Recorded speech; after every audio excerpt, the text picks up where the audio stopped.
آپ کہاں سے تشریف لائے؟ میوات سے تشریف لائے. باقی اب حالات یہ ہے کہ لوگ دہشت میں ہیں. نقصان اور کافی علاقے کے لوگوں کا شامل ہے. ہندوؤں کا بھی توڑے گئے ہیں, ایسے نہیں ہے مسلمانوں کا بھی.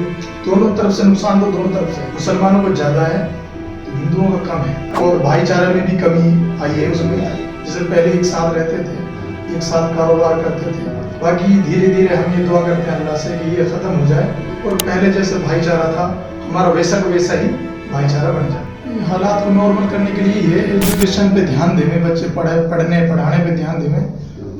باقی یہ جو گھومنے ہیں اور یہ واٹس ایپوں پہ جو چلتے ہیں ان پہ نہ دھیان دیں. آپ کا کیا کاروبار تھا؟ اب وہ باقی ہے ریسٹورینٹ نہیں گرا دیا گیا, وہ تو گرا دیا گیا. تو گویا آپ کا بالکل اس وقت کاروبار ٹھپ پڑ چکا ہے. ہمارا تو گاؤں میں ہے الگ الگ. اچھا, تو آپ بند ہو گئے دیہی علاقوں میں آپ لوگوں کو خدمات فراہم کرتے ہیں. ہاں, ایجوکیشن کی بہت زیادہ کمی ہے. تو ہمیں دل میں یہ تھا کیوں نہ ہم نے یہاں کا سنا تھا کہ کرناٹک میں اچھے ہوتے, تو ہم لوگ حیدرآباد آئے تھے. تو وہاں سے ایک مفتی صاحب سے ملے تھے. مفتی صاحب نے کہا کہ آپ یہاں پہ ان سب چیزوں کو دیکھیے.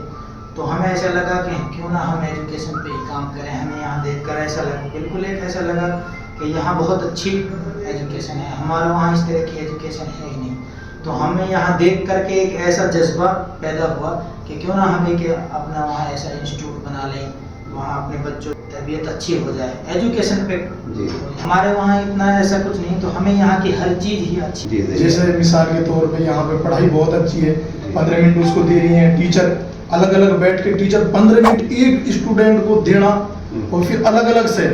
یہ نہیں کہ یہ الگ لڑکا اس کے ساتھ الگ برتاؤ کرنا ہے, یا یہ کوئی غریب ہے اس کے ساتھ الگ برتاؤ, ایسا نہیں ہے. اور یہاں ایک چیز یہ شاہین کی مجھے بہت پسند لگی کہ کوئی یتیم ہے تو اس کو اس کی فیس معاف ہے. تو آپ اپنے علاقے میں شاہین کی طرح ایک ادارہ کرنا چاہتے ہیں.